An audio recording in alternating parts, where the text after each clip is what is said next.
Hi friends, எல்லாருக்கும் வணக்கம். இந்த வீடியோவில் நம்ம எதை பற்றி பார்க்க போகிறோம் பார்த்தீங்க அப்படின்னா, மும்பை இந்தியன்ஸுக்கும் சன்ரைசர்ஸ் ஹைதராபாத்துக்கும் இடையே நடக்க போகிற ஐபிஎல்லோட 33வது மேட்ச்க்கான ஒரு ஃபேண்டசி ப்ரிவியூ தான் வந்து பார்க்க போகிறோம். ஸோ இந்த பர்டிகுலர் மேட்ச் வந்து வான்கடே ஸ்டேடியம் மும்பையில் வச்சு நடக்க போகுது. 17 ஏப்ரல் ஈவினிங் 7:30 மணிக்கு இந்த மேட்ச் வந்து ஸ்டார்ட் ஆக போகுது. ஸோ இந்த டேட் சொன்னாலே உங்களுக்கு சில கிரிக்கெட் ஃபேன்ஸுக்கு ஒரு சின்ன விஷயம் ஞாபகம் வரும், டேல் ஸ்டேனோட அந்த ஒரு ட்விட்டு.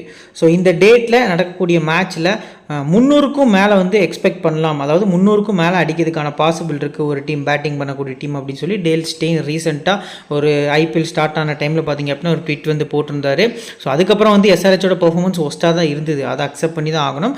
பட் லாஸ்ட் கேம் பஞ்சாப்க்கு அகெயின்ஸ்டாக அந்த 246 சேஸ் பண்ணி வேறு லெவல் கான்ஃபிடன்ஸாக இருக்காங்க. At the same time Mumbai பொறுத்த வரைக்கும் பார்த்தீங்கன்னாலுமே லாஸ்ட் கேமில் குறிப்பாக அவே கேமில் பார்த்தீங்க அப்படின்னா டெல்லி யாருமே பீட் பண்ணாத டெல்லியை பீட் பண்ணிவிட்டு ஹோமுக்கு வந்திருக்காங்க. ஸோ இந்த பேட்டில் பார்க்குறதுக்கு ரொம்பவே இன்ட்ரெஸ்டிங்காக இருக்கும். ஃபேண்டசிக்கு எந்தெந்த பிளேயர்ஸை இதில் பிக் பண்ணலாம் அப்படின்னு நம்ம பார்க்குறதுக்கு முன்னாடி நீங்கள் இன்னும் நம்ம டெலிகிராம் சேனலில் ஜாயின் பண்ணல அப்படின்னா லிங்க் கீழே டிஸ்கிரிப்ஷனில் இருக்குது, நம்ம சேனல் லிங்க்கு. மறக்காமல் லிங்க் கிளிக் பண்ணி ஜாயின் பண்ணிக்கோங்க. Final teams and captain vice captain choice வரைக்கும் உங்களுக்கு எல்லாமே ஃப்ரீயாக ப்ரொவைட் பண்ணுவோம். அட் த சேம் டைம் பார்த்தீங்க அப்படின்னா கிராண்ட் லீக்கான லோ பர்சன்டேஜ் பெஸ்ட் பிக்காக இருக்கட்டும் அண்ட் இம்பார்ட்டன்ட் 14 பிளேயர்ஸ் கொடுப்போம், 4 கேப்டன் வைஸ் கேப்டன் ஆப்ஷன் சொல்லி உங்களுக்கு நிறைய சஜஷன் வந்து ஆஃப்டர் லைனப் வந்து நம்ம சேனலில் கிடைக்கும். ஸோ மறக்காமல் புது யூசர்ஸ் அப்படின்னா நம்ம டெலிகிராமில் ஜாயின் பண்ணிக்கோங்க. நம்ம சேனலை சப்ஸ்கிரைப் பண்ணல அப்படின்னாலுமே மறக்காமல் சப்ஸ்கிரைப் பண்ணிக்கோங்க. நம்ம சேனலில் அதாவது ஜிஎலுக்கு டீம் எப்படி மேக் பண்ணுறதுன்னு சொல்லி வீடியோ வந்து அப்லோட் பண்ணியிருக்கோம்.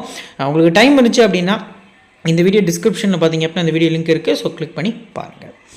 இப்போ இந்த பிச்சை பற்றின ஒரு அனாலிசிஸ். ஃபஸ்ட்டு இது வந்து ஒரு ரெட் சாயில் விக்கெட்டாக இருக்கும். ரெட் சாயில் அப்படிங்கிற ரீசனுக்காக என்ன அப்படின்னா பேட்டிங்க்கு சாதகமாக இருக்கும் அண்ட் பேஸ் பவுலர்ஸ்க்கு நல்ல சப்போர்ட் இருக்கும். பிளாக் சாயில் வந்து ஸ்பின்னர்ஸ்க்கு ஸ்லைட்லி சப்போர்ட் இருக்கும் அண்ட் ஸ்லோ விக்கெட்டாக இருக்கும். இதுதான் வந்து இந்த பிளாக் சாயில் ரெட் சாயிலுக்கும் இருக்கக்கூடிய difference. So red soil ground தான் பார்த்தீங்க அப்படின்னா இந்த கிரவுண்ட் வந்து மும்பை கிரவுண்ட் ட்ரெடிஷ்னலி அது எல்லாருக்குமே தெரிஞ்ச விஷயம் தான். ஃப்ளாட் சர்ஃபேஸாக இருக்கும், பேஸ் அண்ட் பவுன்ஸ் வந்து நல்லா பேட்ஸ்மேன்ஸ்க்கு ஏற்ற மாதிரி வரும் அப்படிங்கிறது நமக்கு தெரிய வருது. ஸோ போத் இன்னிங்ஸுமே பார்த்தீங்க அப்படின்னா பேட்ஸ்மேன்ஸ்க்கு அதிக இம்பார்ட்டன்ஸ் நீங்கள் கொடுத்துக்கலாம். 118 போட்டிகள் நடந்திருக்கு, 55 பேட்டிங் ஃபர்ஸ்ட்டு, 63 பேட்டிங் செகண்ட் சொல்லி வின் பண்ணியிருக்காங்க. எல்லா ஸ்கோர்ஸுமே பார்த்தீங்க அப்படின்னா இந்த கிரவுண்டில் ரெக்கார்ட் ஆயிருக்கு. இந்த மேட்ச்சுக்கு நீங்கள் 180+ வந்து எக்ஸ்பெக்ட் பண்ணலாம் தாராளமாக. 2 டீம் பேட்டிங் ஃபர்ஸ்ட் பண்ணாலுமே எக்ஸ்பெக்ட் பண்ணுறது நல்ல ஆப்ஷனாக இருக்கும். ஹை ஸ்கோர் பார்த்தீங்க அப்படின்னா ஆர்சிபி 235க்கு 1. ஸோ லோ ஸ்கோர் கேகேஆர் 67க்கு 10 அப்படிங்கிற மாதிரி வந்து ஸ்கோர் பண்ணியிருக்காங்க. ஸோ இந்த சீசனில் மும்பை இந்த கிரவுண்டில் கேகேஆர் அண்ட் ஆர்சிபிக்கு அகேன்ஸ்டாக ப்ளே பண்ணாங்க. கேகேஆருக்கு அகேன்ஸ்டான மேட்ச்சில் 111 ரன் 12 ரன் சம்திங்கை சேஸ் பண்ணி வின் பண்ணியிருந்தாங்க. ஆர்சிபிக்கு அகேன்ஸ்டான மேட்ச்சில் ஆர்சிபி 222 பார்த்தீங்க அப்படின்னா ஸ்கோர் பண்ணியிருந்தாங்க, லாஸ் ஆகியிருந்தாங்க. ஸோ மொத்தமாக லாஸ்ட் ஒரு 6 மேட்ச்சில் பேஸ் பவுலர்ஸ்க்கு 56 விக்கெட்ஸும் ஸ்பின்னர்ஸ்க்கு 22 விக்கெட்ஸ் அப்படிங்கிற மாதிரி இந்த கிரவுண்டில் கிடச்சிருக்கு. ஸோ ரீசன்ட் மேட்சஸோட ஒரு சின்ன recap plus power play scores எப்படி இருந்திருக்குங்கிறத பார்த்துடலாம். இந்த 2 மேட்சும் இந்த சீசனில் நடந்த மேட்சஸ் தான். ஸோ ஃபஸ்ட்டு கேமில் ஃபஸ்ட் இன்னிங்ஸில் ஆர்சிபி 73 ரன் அடிக்கிறாங்க ஃபஸ்ட்டு 6 ஓவர்ஸ் பவர் பிளேயில். ஸோ பதிலுக்கு மும்பை வந்து செகண்ட் இன்னிங்ஸில் 54க்கு 2 விக்கெட் அப்படிங்கிற மாதிரி போயிருக்கு. ரெண்டாவது கேமில் கேகேஆர் பார்த்திங்க அப்படின்னா 41 ரன்னுக்கு 4 விக்கெட் அப்படிங்கிற மாதிரி வந்து ஃபஸ்ட் இன்னிங்ஸில் அடிக்கிறாங்க. செகண்ட் இன்னிங்ஸ் பேட் பண்ண மும்பை இந்தியன்ஸ் 55க்கு 1 அப்படிங்கிற மாதிரி வந்து ஸ்கோர் பண்ணியிருக்காங்க. ஸோ ஃபஸ்ட் இன்னிங்ஸில் விக்கெட்டை பொறுத்து, அதாவது கேகேஆருக்கும் மும்பைக்கும் கொடுத்த விக்கெட் பார்த்திங்க அப்படின்னா பியூர் பவுலிங் ட்ராக். ஸோ இனிஷியலாக கிராஸ் இருந்தது, நல்ல பால் ஸ்விங் ஆகக்கூடிய கண்டிஷன், கடலை ஒட்டி இந்த கிரவுண்ட் இருக்கும். ஸோ காற்றும் நிறைய அடிக்கும் அப்படிங்கிற ரீசனுக்காக பால் நல்லாவே மூவ் ஆகும். தீபக் சகர் அண்ட் ட்ரெண்ட் போல்ட்டோட இனிஷியல் ஸ்விங் வந்து அந்த மேட்ச் நம்ம பார்த்துருந்தோம். ஸோ இதே மாதிரி இந்த மேட்ச்சுக்கும் இருக்குமா அப்படின்னா அட் த சேம் டைம் நம்ம பிட்ச் ரிப்போர்ட் வந்து நம்ம டெலிகிராமில் அப்டேட் பண்ணுவோம். அவங்களுக்கு அதிலேருந்து கிளியராக வந்து ஐடியாஸ் வந்து கிடைக்கும். நெக்ஸ்ட் இந்த 2 மேட்சஸும் லாஸ்ட் சீசன் நடந்த மேட்சஸ் எம்ஐஎல்எஸ்டி எம்ஐஎஸ்ஆர்ஹெச் மேட்ச். ஸோ இதில் பார்த்தீங்க அப்படின்னா ஃபஸ்ட் இன்னிங்ஸில் எல்எஸ்டி வந்து 49க்கு 2 விக்கெட், செகண்ட் இன்னிங்ஸில் மும்பை 53க்கு நோ லாஸ். ஸோ லாஸ்ட்டு 4 மேட்ச்மே மும்பை வந்து இந்த கிரவுண்டில் சேஸ் தான் பண்ணியிருக்காங்க. ஸோ அதில் குறிப்பாக நம்ம பார்த்தோம் அப்படின்னா 2 கேம் வின் பண்ணியிருக்காங்க, 2 கேம் கிட்ட லூஸ் பண்ணியிருக்காங்க. ஸோ எஸ்ஆர்ஹெச் பொறுத்த வரைக்கும் பார்த்தீங்க அப்படின்னா இந்த பர்டிகுலர் மேட்ச்சில் ஃபஸ்ட் இன்னிங்ஸில் 56க்கு 1 விக்கெட் ஆகுது. மும்பை செகண்ட் இன்னிங்ஸில் 52க்கு 3 வந்தாலுமே அந்த சேஸை வந்து 18வது ஓவர்லேயே முடிச்சிருக்காங்க அப்படிங்கிறது நமக்கு தெரிய வருது. இப்போ லாஸ்ட் 4 கேம்ஸில் 33 விக்கெட்ஸ் வந்து பேஸ் பவுலர்ஸ் கிடச்சிருக்கு. அதில் ஃபஸ்ட்டாக போல் பண்ணக்கூடிய பேஸ் பவுலர்ஸ்க்கு 20 விக்கெட்ஸ் கிடச்சிருக்கு. ரெண்டாவது போல் பண்ணக்கூடிய பேஸ் பவுலர்ஸ்க்கு 13 விக்கெட்ஸ் அப்படி மாதிரி கிடச்சிருக்கு. ஸ்பின்னர்ஸ் மொத்தமாக பார்த்தீங்க அப்படின்னா 16 விக்கெட்ஸ் வந்து எடுத்திருக்காங்க. அதில் ஃபஸ்ட் இன்னிங்ஸ் 9, செகண்ட் இன்னிங்ஸ் 7 அப்படிங்கிற மாதிரி வந்து எடுத்திருக்காங்க. சரி, ஓகே ப்ரோ, எல்லாமே மேலே டீட்டெயிலாக பார்த்தாச்சு. இப்போ எந்த டைப் ஆஃப் பவுலர்ஸ்க்கு இந்த பிச்சில் சப்போர்ட் இருக்குங்கிறத பார்த்துடலாம்.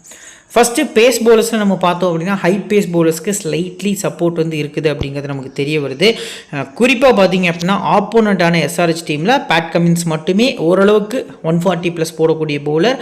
மும்பையில் 140+ பார்த்தீங்க அப்படின்னா ஜஸ்பிரீத் பும்ரா பவுல் பண்ணதுக்கான பாசிபிள் இருக்குது. ஸோ ஹோம் கேமில் அகேன்ஸ்ட் ஆர்சிபி அவரோட பெர்ஃபார்மன்ஸ் ஒஸ்ட்டாக தான் இருந்தது. 4 ஓவர்ஸ்க்கு விக்கெட்லெஸ்ஸாக போயிருந்தார். ஒரு இன்ஜுரிக்கு அப்புறம் வராரு. ஒரு 2-3 மேட்சஸ் ஆகும் ரீகேப் ஆகிறதுக்கு. ஸோ மீடியம் ஃபாஸ்ட் பவுலர்ஸ்க்கு 26 விக்கெட்ஸ் அப்படிங்கிற மாதிரி கிடச்சிருக்கு. லெஃப்ட் ஆர்ம் பவுலர்ஸ்க்கு 16 விக்கெட்ஸ் அப்படிங்கிற மாதிரி கிடச்சிருக்கு. ஸ்பின்னர்ஸில் நம்ம பார்த்தோம் அப்படின்னா மொத்தமாக 22 விக்கெட்ஸ் வந்து கிடச்சிருக்கு லாஸ்ட் 6 கேம்ஸில். அதில் 12 விக்கெட்ஸ் வந்து லெக் பிரேக் பவுலர்ஸ்க்கு தான் கிடச்சிருக்கு. Chinaman 2, Vignesh Puthur. So left arm orthodox பார்த்தீங்க அப்படின்னா 6 விக்கெட்டு, ஆஃப் பிரேக்குக்கு 2 விக்கெட் அப்படிங்கிற மாதிரி கிடச்சிருக்கு. ஸோ இப்போ ஹெட்டட் பேட்டில் பொறுத்த வரைக்கும் 23 முறை 2 டீமும் இது வரைக்கும் சந்திச்சிருக்காங்க. மும்பை பொறுத்த வரைக்கும் பார்த்தீங்க அப்படின்னா 12 முறை, எஸ்ஆர்ஹெச் வந்து 10 முறை வின் பண்ணியிருக்காங்க, 1 முறை டையில் முடிஞ்சிருக்கு. ஸோ ரீகேப் அப்படின்னு நம்ம பார்த்தோம் அப்படின்னா லாஸ்ட்டு 5 கேம்ஸில் ஓரளவுக்கு அப்ஸ் அண்ட் டவுன்ஸாக இருந்தாலும் 2 டீமே கொஞ்சம் க்ரோ ஆகி வராங்க அப்படிங்கிறது நமக்கு தெரிய வருது. அது மேட்ச் பார்க்கறதுக்கு ரொம்பவே இன்ட்ரெஸ்டிங்காக இருக்கும். சரி, இப்போ வாங்க மும்பை இந்தியன்ஸ் பற்றின ஒரு ஃபுல் ப்ரிவியூக்குள்ளே போகலாம். ஃபஸ்ட்டு எம்ஏயோட பிளேயிங் லெவன் பொறுத்த வரைக்கும் பார்த்தீங்க அப்படின்னா ரயன் ரிக்கெல்டன், ரோஹித் சர்மா வந்து ஓப்பன் பண்ண போகிறாங்க. Suryakumar Yadav, Tilak Varma, Hardik Pandya, Naman Dhir, Will Jackson and Mitchell Santner, Deepak Chahar, Trent Boult, Jasprit Bumrah and Karan Sharma impact பிளேயராக லாஸ்ட் கேம் உள்ள வந்து man of the match award வந்து வாங்கியிருந்தார். ஸோ இப்போ 4 ஓவர்ஸில் ஃபஸ்ட்டு கரண் சர்மா, 2வது ஜஸ்பிரீத் பும்ரா, 3வது ட்ரெண்ட் போல்ட்டு, ஸோ 4வது ஹர்திக் பாண்டியா நீங்கள் எக்ஸ்பெக்ட் பண்ணலாம், 5வது சாண்ட்னர், தீபக் சகர், அது கூட பார்த்தீங்க அப்படின்னா பவுல்ட். இந்த 2 பிளேயர்ஸுமே நியூ பால் மட்டுமே நல்லா போடக்கூடிய பவுலர்ஸ். அதில் ட்ரெண்ட் போல்ட் வந்து லாஸ்ட் கேமில் ஒரு 18வது ஓவர் நினைக்கிறேன், சம்திங் 17வது ஓவர். ஸோ 6 யாக்கர்ஸ் வந்து நெயில் பண்ணுவார், 3 ரன் அந்த ஓவரில் கொடுப்பாரு. அதுதான் வந்து மொத்த ப்ரெஷரையுமே டெல்லி பக்கம் கொண்டு போச்சு அப்படின்னு சொல்லலாம். ஸோ டெத்தில் ஸ்லைட்லி இந்த மேட்ச்சுக்கு வந்து ட்ரெண்ட் போல்ட் ஹர்திக் பாண்டியா டெத்தில் போகிறது கூட கம்பேர் பண்ணி ட்ரெண்ட் போல்ட் போகிறதுக்கான பாசிபிள் இருக்குது அப்படிங்கிறது நமக்கு தெரிய வருது. உங்களுக்கு ஒரு சின்ன டவுட் வரும், வில் ஜாக்ஸ் வந்து மற்ற எல்லா லீக்லேயுமே ஓப்பனிங் 1 டவுனில் இறங்கிட்டு இருக்காரு ப்ரோ, இந்த லாஸ்ட் கேமில் இவரை ரொம்பவே டவுனாக இறக்குனாங்களா, இதுக்கப்புறம் அப்படி தான் இறக்க போகிறாங்களான்னா எஸ், கண்டிப்பாக அப்படி தான் இறக்கிறதுக்கான பாசிபிள் வந்து அதிகமாக இருக்கும். இன்னொரு சேஞ்ச் வந்து மும்பை இந்தியன்ஸ் பேட்டிங் ஆர்டரில் எக்ஸ்பெக்ட் பண்ணலாம். இப்போ ரயன் ரிக்கெல்டன் விக்கெட் ஆனார் அப்படின்னா திலக் வர்மா தான் அந்த இடத்துல 1 டவுன் வர போகிறாரு. ரோஹித் சர்மா விக்கெட் ஆனார் அப்படின்னா அந்த இடத்துல சூரியகுமார் யாதவ், அந்த லெஃப்ட் ஹேண்ட் ரைட் காம்பினேஷனுக்காக இந்த 4 பிளேயர்ஸ்க்குள்ளே அந்த ஒரு ஆர்டர் வரும். ஸோ நம்பர் 5ல் கன்ஃபார்ம் வந்து நமன்தீர் தான் ஆட போகிறார். ஹர்திக் பாண்டியா நம்பர் 6 போகிறதுக்கான பாசிபிள் வந்து ரொம்ப அதிகமாக இருக்குது. வில் ஜாக்ஸை ஒரு ஃபினிஷராக எக்ஸ்பெக்ட் பண்ணுறாங்க. அது எந்த அளவுக்கு ரிஸ்க் அப்படிங்கிறது தெரியலை. போன மேட்ச்சில் அவரோட பேட்டிங் தேவைப்படலை, அதனால் பெருசாக தெரியப்படலை, பேசவும் படலை. பட் போக போக மேட்சஸ் பார்க்கலாம். சேஸில் ரொம்பவே க்ரூஷியலாக இருப்பார் வில் ஜாக்ஸ் அப்படிங்கிறது நமக்கு தெரிய வருது. இப்போ பிளேயர்ஸோட ஸ்டாட்ஸ் வித் பர்சன்டேஜில் ஃபஸ்ட்டு ரயன் ரிக்கெல்டனை, இந்த கிரவுண்டு நம்ம ஃபஸ்ட்டு சொன்னோம் கேகேஆர் மேட்ச்லேயே, இந்த ட்ராக் வந்து அவருக்கு ரொம்பவே பிடிச்ச ட்ராக். இந்த மாதிரி ட்ராக் ஃப்ளாட் பேட்டர் சர்ஃபேஸ்லாம் பார்த்தீங்க அப்படின்னா ரயன் ரிக்கெல்டன் சூப்பராக ஆடுவார். 2வது இன்னிங்ஸில் சிஆர்விசி நீங்கள் போகிறது நல்ல ஆப்ஷனாக இருக்கும் அப்படிங்கிறது தெரிய வருது. ரோஹித் சர்மாவுக்கு எஸ்ஆர்ஹெச் வந்து கொஞ்சம் பிடிச்ச டீம் தான். 35 அடிக்கிறதுக்கான பாசிபிள் இருக்குது, 30 to 35 அடிக்கிறதுக்கான பாசிபிள் இருக்குது. ரோஹித் சர்மா இந்த சீசன் ரொம்ப ஒஸ்ட்டாக, மற்ற சீசன் கூட கம்பேர் பண்ணி இந்த சீசன் ரொம்பவே ஒஸ்ட்டாக ஸ்டார்ட் பண்ணியிருக்காரு. 0, 8, 13, 17, 18ன்னு சொல்லி ஸ்டெப் பை ஸ்டெப்பாக டெவலப் ஆகிட்டு வராரு. ஸோ மோஸ்ட் ப்ராப்ளம் இந்த பர்டிகுலர் மேட்ச்சுக்கு 25 இல்லை 35க்குள்ளே அடிக்கிறதுக்கான பாசிபிள் வந்து அதிகமாக இருக்குது. செகண்ட் பேட்டிங்கில் ரோஹித்துக்கு அதிக ப்ரியாரிட்டி நீங்கள் போகிறது நல்ல ஆப்ஷனாக இருக்கும். ரொம்பவே கம்மியான பர்சன்டேஜாகவும் இருக்கார். சூரியகுமார் யாதவ் ஃபேண்டசிக்கு பெஸ்ட்டாக ஆடுறாரு, மும்பை இந்தியன்ஸ்க்கு பெஸ்ட்டாக ஆடுறாருன்னு கேட்டால் கிடையாது அப்படின்னு தான் சொல்லுவேன்.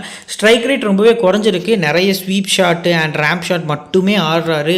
Of side runs, straight boundaries எல்லாம் மறந்துட்டார். ஒன்லி ஃபைன் லெக் ரீஜனில் மட்டுமே அவருக்கு ரன்ஸ் இருக்கிற மாதிரி ஆடிட்டு இருக்காரு. இவரை விக்கெட் எடுக்கக்கூடிய அளவுக்கான எபிலிட்டியும் ஆப்போனண்ட் எஸ்ஆர்ஹெச் பவுலர்ஸ்ட்டே இல்லை அப்படிங்கிறது நமக்கு தெரிய வருது. ஃபஸ்ட்டு பேட்டிங்கில் ரோஹித் ஏர்லியராக அவர் பிரேக் த்ரூ ஆவாருன்னு நீங்கள் யோசிச்சிங்கன்னா இவருக்கு விசிஆர் கேப்டன் கொடுக்கறது நல்ல ஆப்ஷனாக இருக்கும். 2 இன்னிங்ஸுமே மஸ்ட்டாக பிக் பண்ணிக்கலாம். பட் ஃபஸ்ட் இன்னிங்ஸில் சிஆர்விசி போகிறது நல்ல ஆப்ஷனாக இருக்கும் அப்படிங்கிறது நமக்கு தெரிய வருது. நெக்ஸ்ட்டு திலக் வர்மாவை 2 இன்னிங்ஸுமே நீங்கள் பிக் பண்ணிக்கலாம். 2 இன்னிங்ஸ்க்குமே நீங்கள் அதிக இம்பார்ட்டன்ஸ் கொடுத்துக்கலாம். விசிஆர் கேப்டன் கொடுக்குற மாதிரி இருந்துச்சு அப்படின்னா பேட்டிங் ஃபஸ்ட்டில் கொடுங்க. ஏன்னா ரியான் ரிக்கெல்டன் பார்த்தீங்க அப்படின்னா சேஸில் நல்லா ஆடுவார், கொஞ்சம் அவர் விக்கெட் ஆகிறதுக்கான பாசிபிள் கம்மி. அதுவே ஃபஸ்ட் பேட்டிங் அப்படின்னா ரயன் ரிக்கெல்டன் வந்து ஏர்லியராகவே விக்கெட் ஆகிறதுக்கான பாசிபிள் இருக்குது. ஸோ அப்போ திலக் வர்மா பவர் பிளேக்குள்ளே ஆடுறதுக்கான பாசிபிள் இருக்குது. ஸோ ஃபஸ்ட் பேட்டிங் விசிஆர் கேப்டன் திலக் வர்மா பெஸ்ட் ஆப்ஷனாக இருக்கும். ஹர்திக் பாண்டியா இந்த கிரவுண்டில் நடந்த 2 கேம்ஸ்லையுமே பார்த்திங்க அப்படின்னா ஒரு மேட்ச்சில் ட்ரீம் டீம் வந்திருக்காரு, ஒரு மேட்ச்சில் பார்த்திங்க அப்படின்னா ஒரு விக்கெட் மட்டுமே எடுத்து 2 கேட்ச் பிடிச்சி நார்மலாக ஒரு 51 ஃபேண்டசி பாயிண்ட்ஸ் எடுத்து கொடுத்து ட்ரீம் டீமில் வந்திருந்தார். ஸோ ஃபஸ்ட்டாக போல் பண்ண போகிறாங்க அப்படின்னா ஒரு மஸ்ட் பிக்காக இருப்பார், சிஆர்விசிக்கும் ஒரு எலிஜிபிளான பர்சனாக இருப்பார். எஸ்ஆர்ஹெச்க்கு அகேன்ஸ்டாக பவுலிங்கில் கொஞ்சம் டீசென்ட் பர்ஃபார்மன்ஸ் வந்து பண்ணியிருக்காரு. ஸோ லாஸ்ட்டு இயர் கூட பார்த்திங்க அப்படின்னா 277 அடிப்பாங்க அகேன்ஸ்ட் மும்பை. அதில் டிராவிஸ் ஹெட்டு சிங்கிள் டிஜிட்டில் இருக்கையில் ஸ்ட்ரைட்டாகவே டிம் டேவிட்டுக்கு ஒரு பாலில் ஒரு கேட்ச் போகும் மிட் ஆஃபில். ஸோ டிம் டேவிட் ட்ராப் பண்ணுவார், டிராவிஸ் ஹெட் ஸ்ட்ரைட்டாகவே 60 போய் நிறுத்தினார். ஸோ அந்த மாதிரியான ஒரு மொமெண்ட்ஸ்லாம் வந்தது. பட் மோஸ்ட் ப்ராபப்ளி இந்த பர்டிகுலர் மேட்ச்க்கு பவர் பிளேயில் குவாலிட்டி போலர்ஸ் இருக்காங்க. ஸோ மிடில் ஓவர்ஸ் பொறுத்த வரைக்கும் பாண்டியா 2 விக்கெட் எக்ஸ்பெக்ட் பண்ணலாம். போத் இன்னிங்ஸுமே அஸ் அ பிளேயரை பிக் பண்ணிக்கலாம். ஃபஸ்ட் பவுலிங்னா சிஆர்விசி போகிறது நல்ல ஆப்ஷனாக இருக்கும். அண்ட் நமன்தீர், ஸோ பேட்டிங் ஃபஸ்ட்டில் நமன்தீருக்கு அதிக ப்ரியாரிட்டி கொடுக்கலாம். நம்பர் 5 அப்படிங்கிறது நமக்கு கன்ஃபார்ம் ஆகியிருக்கு. ஸோ கிராண்ட் லீக் ரிஸ்க் எடுக்கக்கூடியவங்க 28% இருக்கக்கூடிய நமன்தீரை ரொட்டேஷன் பிக்காக நீங்கள் கொண்டு வந்துக்கலாம். ஸோ ஏதாவது ஒரு பிளேயர் மேலே நம்பிக்கை இல்லை, நான் ஹை பர்சன்டேஜில் ட்ராப் பண்ணுறேன் அப்படின்னா அந்த பிக்குக்கு பதிலாக இவரை உங்கள் டீமில் கொண்டு வரது நல்ல ஆப்ஷனாக இருக்கும். அண்ட் வில் ஜாக்ஸு இது ப்ரெடிக்ஷன் பண்ணுறது ரொம்ப கஷ்டம் வில் ஜாக்ஸ் பொறுத்த வரைக்கும். ஸோ எந்த இடத்துல இறக்க போகிறாங்க, பவுலிங் கொடுப்பாங்களா மாட்டாங்களா அப்படிங்கிறது ரொம்ப குழப்பமாக இருக்குது. ஸோ சேஸில் ஸ்லைட்லி அதிக ப்ரியாரிட்டி கொடுக்கறது நல்ல ஆப்ஷனாக இருக்கும். பேட்டிங் செகண்டில் இவரை நீங்கள் உங்களோட கிராண்ட் லீக் டீமில் சம் டீம்ஸில் ட்ரை பண்ணலாம். வெறும் 8% ட்ராப் ஆகிருக்காரு. Next Mitchell Santner. So last match ஒரு கம்பேக் மேட்ச்னு சொல்லலாம். ஸோ 2 விக்கெட் எடுத்திருந்தார், 22% பிக் பண்ணியிருக்காங்க. இந்த ட்ராக் இவருக்கு யூஸ் ஆகுமான்னு கேட்டால் இந்த ரெட் சாயில் ட்ராக் வந்து கண்டிப்பாக இவருக்கு செட் ஆகாது. பட் பேட்டிங் ப்ளஸ் பவுலிங் பண்ணுற ரீசனுக்காக ஒரு விக்கெட் ஒரு 20 ரன்ஸ்னு ஒரு மைண்டில் வச்சு அஸ் அ பிளேயராக ரிஸ்க் எடுக்கலாம். பட் ரிஸ்க் எடுக்கக்கூடியவங்க, ஹை ரிஸ்க் எடுக்கக்கூடியவங்க பார்த்தீங்க அப்படின்னா இவரை ஸ்கிப் பண்ணிக்கலாம். ஸோ ஒரு 35 to 40% வருவார் ஆஃப்டர் லைனப். ஸோ பார்த்து பிக் பண்ணிக்கலாம். நெக்ஸ்ட்டு தீபக் சகர் லாஸ்ட் கேமில் இனிஷியலாக நல்ல பர்ஃபார்மன்ஸ் தான். பட் 3 overs தான் போல் பண்ணார், ஃபுல் ஓவர்ஸ் கூட்டாக முடிக்கலை. வான்கடையில் நடக்கக்கூடிய மேட்சஸில் கண்டிப்பாக அவரை பிக் பண்ணுங்கள். லாஸ்ட் கேமில் ஆர்சிபிக்கு அகேன்ஸ்டாக 2 over தான் போல் பண்ணார். ஸோ அதுக்கடுத்த மேட்ச்சு டெல்லிக்கு அகேன்ஸ்டாக 3 over தான் போல் பண்ணார். 3மே பவர் பிளேயில் போல் பண்ணார், டைட் ஏரியாஸ் வந்து போல் பண்ணார். இன்னொரு முக்கியமான விஷயம் என்ன அப்படின்னா லாஸ்ட் கேமில் பவுல்ட்டை விட்டுட்டு தீபக் சகருக்கு ஃபஸ்ட் ஓவர் வந்து கொடுத்துருந்தாங்க மும்பை மேனேஜ்மெண்ட்டு. ஸோ அதில் ஒரு ட்ரிக்ஸு, ஃபஸ்ட்டு பாலே ஃப்ராஸ் மெக்காருக்கு வந்து அவுட் ஆயிருந்தார். So Abhishek Sharma and Travis Head first பாலில் இருந்தே நல்ல ஷாட்ஸ் ஆடக்கூடிய பேட்ஸ்மென்ஸு. பட் இருந்தாலும் தீபக் சகருக்கு லெஃப்ட் ஹேண்டர்ஸ்க்கு அகேன்ஸ்டாக பெரிய விக்கெட் ஸ்ட்ரைக் ரேட் பார்த்தீங்க அப்படின்னா இல்லை, அது கொஞ்சம் ட்ராபேக்காக தெரிய வருது. ஃபஸ்ட்டு போலிங் தீபக் சகர் பெஸ்ட் பிக்காக இருப்பார். ட்ரெண்ட் போல் பொறுத்த வரைக்கும் பார்த்தீங்க அப்படின்னா 2 மேட்சுமே பிக் பண்ணிக்கலாம், 2 இன்னிங்ஸுமே பிக் பண்ணிக்கலாம். ஃபஸ்ட்டு போலிங்னா விசி ஆர் கேப்டன் கொடுக்குறது நல்ல ஆப்ஷனாக இருக்கும். இந்த ட்ராக்கில் நல்லாவே போல் பண்ணுவார். லாஸ்ட் மேட்ச்சில் நல்ல ஒரு லைன் லென்த்து பார்த்தீங்க அப்படின்னா வச்சுருந்தார். இனிஷியலாக இந்த மேட்ச்சுக்கு ஒரு விக்கெட், டெத்தில் 2 விக்கெட் கூட எடுக்கிறதுக்கான பாசிபிள் அதிகமாக இருக்குது. அதுக்கப்புறம் பார்த்திங்க அப்படின்னா ஜஸ்பிரித் பும்ரா. ஸோ பும்ராவோட ரீசன்ட் ஃபார்ம் கொஞ்சம் ஒஸ்ட்டாக தான் இருந்திருக்கு. இன்ஜுரிக்கு முன்னாடி செம்ம பர்ஃபார்மன்ஸாக இருந்தார். பட் லாஸ்ட் கேமில் கூட பார்த்திங்க அப்படின்னா அவருக்கு யாக்கர்ஸ் நெயில் பண்ண முடியலை. அதுக்கு முந்தின கேம்ஸ்லையுமே பெருசாக யாக்கர்ஸ் போட முடியலை. ஸோ ரீசெண்டாக நல்ல ப்ராக்டிஸ் எடுத்துருக்காரு. இந்த கிரவுண்டில் பார்த்திங்க மொத்தமாக 43 போட்டிகள் ஆடிருக்காரு, 52 விக்கெட்ஸ் வரைக்கும் எடுத்திருக்காரு, 7 தான் எக்கனாமி வச்சுருக்காரு. ஹெட்வேட்லேயுமே 7 தான் எக்கனாமி வச்சுருக்காரு. ஸோ லாஸ்ட் கேமில், அதாவது லாஸ்ட் சீசனில் இந்த 2 டீமும் ஹைதராபாத்தோட ஹோம் கிரவுண்டில் ப்ளே பண்ணையில் பார்த்திங்க அப்படின்னா ஜஸ்பிரித் பும்ரா மட்டுமே எக்கனாமிக்கல் பவுலராக 4 ஓவருக்கு 36 கொடுத்துருந்தார், விக்கெட்லெஸ்ஸாக போயிருந்தார். ஸோ கண்டிப்பாக டைட்டாக தான் பும்ரா போல் பண்ணுவார். ஸோ ஃபஸ்ட்டு போலிங்கில் ரிஸ்க்கான விசி போகிறது நல்ல ஆப்ஷனாக இருக்கும். ஒரு 3-4 விக்கெட் அப்படிங்கிற மாதிரி கூட நீங்கள் டிஃபால்ட்டாக எக்ஸ்பெக்ட் பண்ணலாம் பும்ராட்ட. அடுத்ததாக கரண் சர்மா எஸ்ஆர்ஹெச்காக நிறைய மேட்சஸ் ப்ளே பண்ணியிருக்காரு. அண்ட் ஆர்சிபி, கேகேஆர், அதுக்கப்புறம் பார்த்திங்க அப்படின்னா இப்போ லாஸ்ட்டாக பார்த்திங்க அப்படின்னா சென்னைக்காக கூட பார்த்திங்க அப்படின்னா சம் மேட்சஸ் ப்ளே பண்ணியிருக்காரு. ஸோ ஹெட்வேட்டில் எப்போவுமே அவருக்கு வந்து மற்ற டீமுக்கு அகேன்ஸ்டாக வந்து கம்மியான மேட்சஸ் தான் ப்ளே பண்ணியிருப்பார். ஸோ அந்த டீமுக்காகவே அதிக மேட்சஸ் ப்ளே பண்ணுறாரு. 2வது போலிங் லாஸ்ட் மேட்ச் மாதிரி ஸ்லைட்லி நீங்கள் ப்ரிஃபர் பண்ணலாம். ஒரு 50-50 ஆப்ஷனில் போகிறது நல்ல ஆப்ஷனாக இருக்கும். ஸோ இப்போ பிளேயர்ஸோட பேட்டில் ரயன் ரிக்கெல்டனுக்கு எந்த ஒரு பேட்டிலுமே இல்லை. ஸோ வில் ஜாக்ஸ் பொறுத்த வரைக்கும் ஈஷன் மலிங்கா பார்த்திங்க அப்படின்னா 1 முறை விக்கெட் எடுத்திருக்காரு. சூரியகுமார் யாதவ் பொறுத்த வரைக்கும் பார்த்திங்க அப்படின்னா பெரிய வீக்னஸ் எதுவும் பார்க்க முடியலை, எல்லாரையுமே நல்லா ஆடிருக்காரு. ரோஹித் சர்மாவுக்கு கம்மின்ஸ் வந்து ரொம்பவே ஸ்ட்ரகிள் ஆகியிருக்காரு. ஸோ 4 முறை கம்மின்ஸ் வந்து அவுட் ஆக்கியிருக்காரு. ஷமி வந்து 3 முறை. ஸோ ரன் பால் தான் ஆடிருக்காரு ஷமியுமே. ஸோ இனிஷியலாக ஷமி அண்ட் பேட் கமின்ஸே நியூ பால் போல் பண்ணதுக்கான பாசிபிள் இருக்குது. அப்படிங்கிற பட்சத்தில் ரோஹித் சர்மாவுக்கு ஸ்லைட்லி வீக்னஸ் வந்து ஓப்பன் ஆகுது அப்படிங்கிறது நமக்கு தெரிய வருது. அடுத்ததாக ஹர்திக் பாண்டியா பொறுத்த வரைக்கும் ஹர்ஷல் பட்டேல் வந்து 3 முறை கண்டிப்பாக வைடு ஸ்லோயர்னு பார்த்தீங்க அப்படின்னா போல் பண்ணுவார். பட் ரீசெண்ட் டேஸில் ஹர்திக் பாண்டியா அந்த பாலை தூக்கி லாங் ஆஃப் மேலே அடிக்கிறாரு. பட் பார்க்கலாம் ஸ்லோயர்ஸ் போடையில் எந்த அளவுக்கு அது எஃபெக்டிவாக இருக்கும் அப்படின்ட்டு. நெக்ஸ்ட்டு சாண்ட்னரை ராகுல் சக்கர் பார்த்தீங்க அப்படின்னா 1 முறை அவுட் ஆக்கியிருக்காரு. திலக் வர்மாவை ஹர்ஷல் அண்ட் பேட் கமின்ஸ் வந்து 1 முறை அவுட் ஆக்கியிருக்காங்க. ஸோ இப்போது மும்பை இந்தியன்ஸில் ஹை பர்சன்டேஜ் இருக்கக்கூடிய பிளேயர்ஸில் யாரெல்லாம் நம்ம வந்து ரிஸ்க் எடுத்து ஸ்கிப் பண்ணலாம் அப்படிங்கிறத ஃபஸ்ட்டு பார்த்துடலாம். ஸோ ஹை பர்சன்டேஜ் பிக்ஸ் பொறுத்த வரைக்கும் Ryan Rickelton, Suryakumar Yadav, Tilak Varma, Hardik Pandya. So next பார்த்தீங்க அப்படின்னா ட்ரெண்ட் போல்ட், ஜஸ்பிரீத் பும்ரா. கிட்டத்தட்ட உங்களுக்கு பார்த்தீங்க அப்படின்னா ஒரு 6 பிளேயர்ஸ் வரைக்கும் இருக்காங்க. 6 ஸ்டார் பிளேயர்ஸ் அப்படின்னு நான் சொல்லுவேன். இந்த 6 பிளேயர்ஸ்லேயே பார்த்தீங்க அப்படின்னா உங்களுக்கு இந்தியன் டீமோட முக்கியமான 4 பிளேயர்ஸ் உள்ளே வராங்க. ஸோ முக்கியமான Trent Boult and Ryan Rickelton. இதில் ஓரளவுக்கு நம்மளோட கெஸ்ஸிங்கில் கரெக்டாக வரக்கூடியது என்னவா இருக்கும் அப்படின்னு பார்த்தோம் அப்படின்னா ஸ்கை ஸ்லைட்லி 50-50 ஆப்ஷன் போகிறது நல்ல ஆப்ஷனாக இருக்கும். அண்ட் ஜஸ்பிரீத் பும்ரா செகண்டாக போல் பண்ணும்போது ஒரு 50-50 ஆப்ஷன் போகிறது நல்ல ஆப்ஷனாக இருக்கும். மற்றபடி எல்லாருமே நீங்கள் கன்சிடர் பண்ணிக்கலாம். இப்போ லோ பர்சன்டேஜில் யாரெல்லாம் கண்டிப்பாக உங்கள் டீமில் எடுக்கலாம் அப்படிங்கிற மாதிரி ஆப்ஷனில் இருக்கக்கூடிய பிளேயர்ஸ் யாரெல்லாம் பார்த்தீங்க அப்படின்னா, ஸோ இதில் தீபக் சகர் வந்து உங்களுக்கு ஃபஸ்ட் போலிங் நான் வந்து சஜஸ்ட் பண்ணுறேன். ரோஹித் சர்மா ஒரு 35 குவிக் ஃபயராக ஆடுறதுக்கான பாசிபிள் இருக்குது. கண்டிப்பாக ஆடுவாருங்கிற நம்பிக்கையும் எனக்கு இருக்குது. ஸோ கண்டிப்பாக ரோஹித் சர்மா வந்து நம்ம பிக் பண்ணிக்கலாம். ஸோ இந்த 2 பிளேயர்ஸ் போக உங்களுக்கு ரிஸ்க்காக வேணும்னா கரண் சர்மா போகலாம். பட் ஆப்போனன்ஸில் டாப் 3 மட்டும் தான் லெஃப்ட் ஹேண்டர்ஸ், அதுக்கப்புறம் ஃபுல்லாக ரைட் ஹேண்டர்ஸ் அப்படிங்கிற ரீசனுக்காக. ஸோ கரண் சர்மாவை மிடில் ஓவர்ஸில் நம்ம மஸ்ட்டாக எக்ஸ்பெக்ட் பண்ணலாம். நியூ பாலில் மும்பை விக்கெட் எடுப்பாங்க அப்படின்னா 2 விக்கெட் வரைக்கும் கரண்ட் எக்ஸ்பெக்ட் பண்ணுறது நல்ல ஆப்ஷனாக இருக்கும். ஸோ ஓகே, இப்போ சிபிசி ஆப்ஷன்ஸ் பொறுத்த வரைக்கும் பார்த்தீங்க அப்படின்னா இந்த பர்டிகுலர் டீமில் யார்ட்டெல்லாம் போகலாம் ரிஸ்க் அண்ட் சேஃப் ஆப்ஷனில். ஃபஸ்ட்டு பார்த்தீங்க அப்படின்னா ரைன் ரிக்கெல்டன் பேட்டிங் செகண்ட் பண்ணல. ஃபஸ்ட்டு பேட்டிங் பண்ணும்போது திலக் வர்மா, ஹர்திக் பாண்டியா ஃபஸ்ட்டு போலிங் பண்ணும்போது, ட்ரெண்ட் போல்ட்டு ஃபஸ்ட்டு போலிங் பண்ணும்போது சிபிசி போகிறது நல்ல ஆப்ஷனாக இருக்கும். ஸோ இப்போ எஸ்ஆர்ஹெச் டீம் பார்த்தீங்கன்னா ஒரு ஃபுல் ப்ரிவியூ பொறுத்த வரைக்கும் பார்த்தீங்க அப்படின்னா ஃபஸ்ட்டு இந்த டீமோட ஒரு பிளேயிங் 11. ஸோ அதில் பார்த்தீங்க அப்படின்னா Abhishek Sharma and Travis head open பண்ணுறாங்க. இஷான் கிஷான் மும்பைக்காக இது வரைக்கும் ப்ளே பண்ண பிளேயர் இப்போ மும்பைக்கு அகேன்ஸ்டாக மும்பையோட ஹோம் கிரவுண்டில் ரொம்ப எக்ஸைட்மெண்ட்டாக இருக்குது அப்படிங்கிற மாதிரி கூட ரீசெண்டாக ஒரு இன்டர்வியூவில் சொல்லியிருந்தார். Nitishkumar Reddy, Heinrich Klaasen, Ankit Varma, Abhinav Manohar, Pat Cummins, Eshan Malinga, Harshal Patel, அடுத்து ஜீசன் அன்சாரி, முகமது ஷமி. பவுலிங் யூனிட் வந்து ரொம்ப ஒஸ்ட்டாக இருந்திருக்கு. மும்பையில் பவுலிங் யூனிட் நல்லா இருக்குது, பேட்டிங்கும் பேலன்சிங்காக இருக்குது. இங்கே பேட்டிங் மட்டுமே நல்லா இருக்குது, பவுலிங் ரொம்ப ரொம்ப ஒஸ்ட்டாக இருக்குது இந்த சீசன் பொறுத்த வரைக்கும். ஸோ ஃபுல் 4 ஓவர்ஸில் 1, 2, 3, 4, 5 இந்த 5 பவுலர்ஸ் தான் வந்து ஃபுல் 4 ஓவர்ஸ் போல் பண்ண போகிறாங்க. இதை தவிர்த்து யாரையும் ட்ரை பண்ண மாட்டாங்கங்கிற நம்பிக்கை நிறையவே இருக்குது. ஸோ இப்போ பிளேயர்ஸோட ஸ்டாட்ஸ் வித் பர்சன்டேஜில் ஃபஸ்ட்டு அபிஷேக் சர்மா, 2வது பேட்டிங் அதிக ப்ரியாரிட்டி நீங்கள் கொடுத்துக்கலாம். பட் சிவிசி வேண்டாம் என்னை பொறுத்த வரைக்கும். பார்த்தீங்க அப்படின்னா இந்த பர்டிகுலர் மேட்ச்க்கு 91% அப்படி 60 30% கூடியிருக்காரு. 141 மட்டுமே எல்லோரும் பார்ப்பாங்க. ரீசன்ட் ஃபார்ம் யாரும் பார்க்க மாட்டாங்க. லாஸ்ட்டு ஒரு 4 கேம்ஸாக இவர் ஆடலை, பவுலிங் பண்ணுறாரு. பட் அதில் விக்கெட்ஸும் கிடைக்கல அப்படிங்கிறது நமக்கு தெரிய வருது. ஸோ ஹெட் ரேட்டை பொறுத்த வரைக்கும் 2வது இன்னிங்ஸில் பெரிய நம்பர்ஸ் நம்மளால் பார்க்க முடியல. ஃபஸ்ட் இன்னிங்ஸ்லையுமே சொல்கிற அளவுக்கு பெருசாக ஆடலை. வென்யூவில் பார்த்தீங்க அப்படின்னா 2 மேட்ச் ஆடி 2 ரன் தான் அடிச்சிருக்காரு 2வது பேட்டிங் பண்ணும்போது. அந்த ஸ்டாட்ஸும் கொஞ்சம் ஒஸ்ட்டாக தான் இருந்திருக்கு. ஸ்டாட்ஸ் வைஸாக போனீங்கன்னா அபிஷேக் சர்மாவை ஸ்கிப் தான் பண்ணணும்.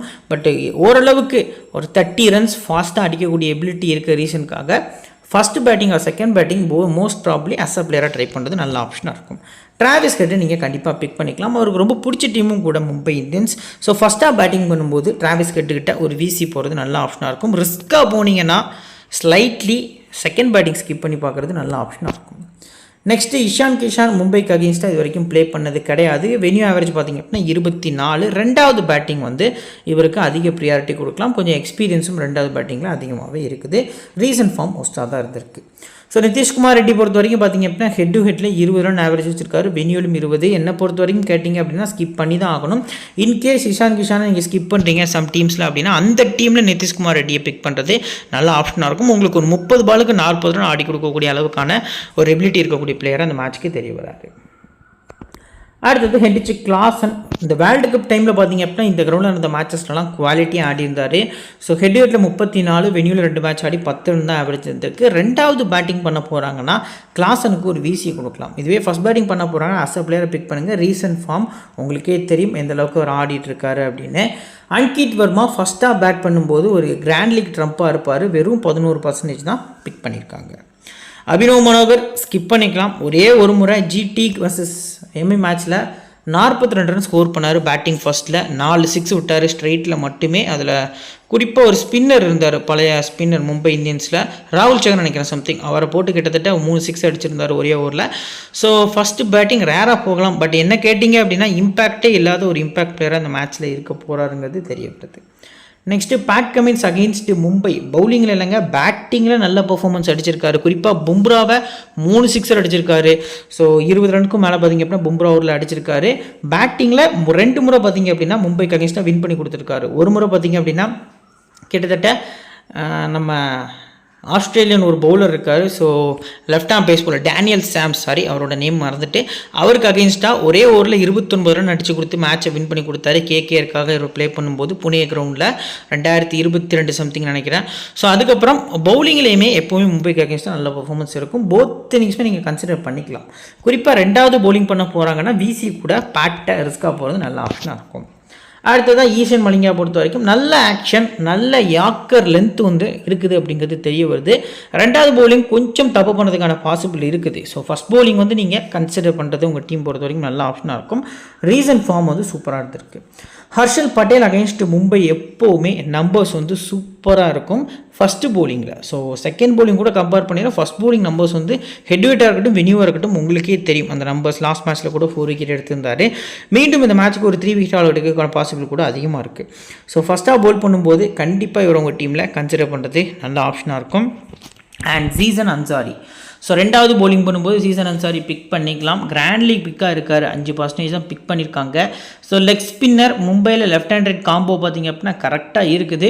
இவர் தான் கொஞ்சம் டார்கெட் பண்ணுவாங்க. இவரோட அந்த 4 ஓவர்ஸை டார்கெட் பண்ணி தான் பார்த்திங்க அப்படின்னா அந்த சேஸை முடிக்கிறதுக்கு ஒரு யூஸ்ஃபுல்லாக இருக்கும் அப்படிங்கிறது தெரிய வருது. At the same time high scoring match, இப்போ ஒரு 260 அடிக்கிறாங்க எஸ்ஆர்ஹெச் அப்படிங்கிற பட்சத்தில் சீசனுக்கு பார்த்திங்க அப்படின்னா ஒரு 2 விக்கெட் வரைக்கும் கிடைக்கிறதுக்கான பாசிபிள் அதிகமாக இருக்குது. அண்ட் முகமது ஷமி இந்த கிரவுண்டில் இன்டர்நேஷ்னலில் செம்மையாக பவுலிங் பண்ணி விக்கெட் எடுத்திருக்காரு. ரொம்ப பிடிச்ச கிரவுண்டும் கூட, நல்ல இவரோட பாலுக்கு ஏற்ற மாதிரியான அந்த கிரவுண்டு. ஸோ ஃபஸ்ட்டு பவுலிங் வந்து ஷமிக்கு நீங்கள் அதிக ப்ரியாரிட்டி கொடுக்கலாம். 24% வரைக்கும் பிக் பண்ணியிருக்காங்க. லாஸ்ட் மேட்ச் வந்து ரொம்பவே எக்ஸ்பென்சிவாக போயிட்டார். இதில் இன்னொரு முக்கியமான விஷயம் என்ன அப்படின்னா ஜாம்பா வந்து ரூல்ட் அவுட். இந்த ஐபிஎல்லேருந்து பார்த்திங்க அப்படின்னா ஜாம்பா வந்து வெளியில் போயிருக்காரு. ஸோ அவருக்கு பதிலாக ஒரு நியூ பிளேயர் வந்து உள்ளே ஆட் பண்ணியிருந்தாங்க. நேம் வந்து நான் கவனிக்கல சரியா, பட் ஜாம்பா ரூல்ட் அவுட்டிங் அப்படிங்கிறது மட்டும் நமக்கு ரீசெண்டாக கிடைச்ச நியூஸாக இருக்குது. ஸோ இப்போ பிளேயர்ஸோட பேட்டில் பொறுத்த வரைக்கும் பார்த்தீங்க அப்படின்னா ஃபஸ்ட்டு டிராவிஸ் ஹெட்டை பொறுத்த வரைக்கும் சாண்டனர்லேருந்து எல்லாருமே ஒரு முறை அவுட் ஆக்கியிருக்காங்க. பட் பெருசாக வீக்னஸ் இல்லை. சாண்டனருக்கு அகேன்ஸ்டாக மட்டுமே 3 பாலுக்கு ஒரு முறை அவுட் ஆக்கியிருக்காரு. இஷான் கிஷானை போல்ட் வந்து 3 முறை விக்கெட் எடுத்திருக்காரு. தீபக் சகர் 3 முறை. ஸோ இந்த பேட்டில் வந்து ஆக்டிவேட் ஆகுது. இந்த இடத்துல போல்ட் நிறைய பாலை வெளியில் எடுப்பார். ஸ்லிப்பில் இல்லை கீப்பர்ட்டை கேட்ச் ஆகிறதுக்கான பாசிபிள் இருக்குது. அபிஷேக் சர்மாவை தீபக் சகர் 2 முறை, பும்ரா 2 முறை, போல்ட் 2 முறை. ஸோ இந்த இடத்துலையும் பேட்டில் பார்த்திங்க அப்படின்னா ஆக்டிவேட் ஆகுது. அபிஷேக் சர்மாவுக்கு அகேன்ஸ்டாக, நிதிஷ்குமாருக்கு அகேன்ஸ்டாக பெரிய நம்பர்ஸ் வந்து யாரும் வைக்கலை. கிளாஸனை பார்த்திங்க அப்படின்னா முஜிபுர் ரஹ்மான் வந்து 2 முறை அவுட் எடுத்திருக்காரு. மற்றபடி யாரும் விக்கெட் எடுக்கலை. ஸோ இப்போ டீம் எஸ்ஆர்ஹெச்சில் ஹை பர்சன்டேஜில் யாரெல்லாம் வந்து நம்ம ஸ்கிப் பண்ணலாம். ஸோ ஃபஸ்ட்டு பார்த்திங்க அப்படின்னா 1 2 அண்டு இஷான் கிஷன் உள்ளக்கு 60+% 3 பிளேயர்ஸ் இருக்காங்க. ஹெண்டிச் கிளாசன் நம்பர் 4 இருக்கார். Pat Cummins number 5. So Harshal Patel அவ்வளோதான். கிட்டத்தட்ட பார்த்திங்க அப்படின்னா ஒரு 5-6 பிளேயர்ஸ் தான் வந்து ஹை பர்சன்டேஜில் பிக் பண்ணியிருக்காங்க.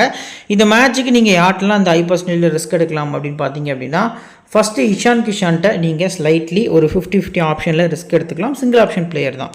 பட் அபிஷேக் சர்மாவும் ஸ்லைட்லி உங்களோட 50-50 ஆப்ஷனாக உங்கள் கிராண்ட் லீக் டீமில் ரிஸ்க் எடுக்கிறது நல்ல ஆப்ஷனாக இருக்கும். லவ் பர்சன்டேஜில் யாரெல்லாம் வந்து ரொம்ப முக்கியமான பிக்னா ஃபஸ்ட்டு நான் உங்களுக்கு ஈஷன் மலிங்கா வந்து ப்ரெடிக்ட் பண்ணுவேன். ஸோ அதுக்கு அடுத்தபடி நிதிஷ்குமார் ரெட்டி, இந்த 2 பிளேயர்ஸை கன்சிடர் பண்ணிக்கோங்க. கண்டிப்பாக உங்கள் கிராண்ட் லீக் டீமில் வரதுக்கான பாசிபிள் வந்து அதிகமாக இருக்குது. தேர்ட் ஆப்ஷன் பொறுத்த வரைக்கும் சீசன் அன்சாரி அப்படிங்கிறத நான் வந்து மென்ஷன் பண்ணுறேன். சிவிசி ஆப்ஷன்ஸ் பொறுத்த வரைக்கும் பார்த்திங்க அப்படின்னா இந்த மேட்ச்சுக்கு இவங்கள்ட்ட யார்ட்டெல்லாம் நம்ம வந்து போகலாம் அப்படின்னு பார்த்திங்க அப்படின்னா டிராவிஸ் ஹெட்டு ஃபஸ்ட் பேட்டிங் ஒரு பெஸ்ட் பிக்கு, ஹெண்டிச் கிளாசன் செகண்டாக பேட் பண்ணும்போது ஒரு பெஸ்ட் பிக்காக இருப்பார். பேட் கம்மின்ஸ் வந்து செகண்டாக பவுல் பண்ணும்போது ஒரு பெஸ்ட்டு சிவிசியாக தெரிய வராரு. இது கூட ஹர்ஷல் பட்டேல் நீங்கள் ஃபஸ்ட் பவுலிங்னா கூட ட்ரை பண்ணுறது நல்ல ஆப்ஷனாக இருக்கும். இப்போது நாம் கிரியேட் பண்ணி வச்சுக்கக்கூடிய பெஸ்ட் டீம் விக்கெட் கீப்பர்ஸில் Heinrich Klaasen, Ricky Hilton, Ishan Kishan வந்து பிக் பண்ணியிருக்கோம். அண்டு பேட்டர்ஸ் பொறுத்த வரைக்கும் பார்த்தீங்க அப்படின்னா சூரியகுமார் யாதவ், டிராவிஸ் ஹெட், திலக் வர்மா. ஆல்ரவுண்டர்ஸில் ஹர்திக் பாண்டியா அண்டு கிட்டத்தட்ட பார்த்தீங்க அப்படின்னா அபிஷேக் சர்மா வந்து பிக் பண்ணியிருக்கோம். பவுலர்ஸில் Jasprit Bumrah, Harshal Patel, Pat Cummins. So captain பொறுத்த வரைக்கும் பார்த்தீங்க அப்படின்னா சேஃபாக பார்த்தீங்க அப்படின்னா போது Travis Head and Hardik Pandya vice கேப்டனாக பார்த்தீங்க அப்படின்னா கொடுத்துருக்கோம். ஸோ இது ஃபைனல் டீம் கிடையாது. ஆஃப்டர் லைனப் வந்து நம்ம டெலகிராம் சேனலில் உங்களுக்கு ஃப்ரீ டீம்ஸ் வந்து அப்டேட் பண்ணுவோம். ஸோ மறக்காமல் ஜாயின் பண்ணிக்கோங்க. ஒன்ஸ் நீங்கள் ஜாயின் பண்ணி பாருங்கள், ஒரு 5 to 10 மேட்சஸ் வந்து அனாலிசிஸ் பண்ணுங்கள். நம்ம கொடுக்கக்கூடியது லாஸ்ட் டைமில் உங்களுக்கு லாஸ்ட் மினிட்ல உங்களுக்கு எந்த அளவுக்கு யூஸ்ஃபுல்லாக இருக்குது அப்படிங்கிறது உங்களுக்கே தெரியும், ஜிஎல் யூஸ் பண்ணக்கூடிய ஃப்ரெண்ட்ஸ்க்கு. ஸோ உங்கள் ஃப்ரெண்ட்ஸ்க்கு ஷேர் பண்ணுங்கள். ஜிஎல் வின்னிங் டிப்ஸ் வீடியோ ஒன்று அப்லோட் பண்ணியிருக்கோம். இப்போ இந்த இடத்துல உங்களுக்கு ஷோ ஆகும். ஸோ மறக்காமல் கிளிக் பண்ணி பாருங்கள். இன்னொரு நல்ல வீடியோங்களோட தொடர்ந்து சந்திக்கிறேன். Thank you friends.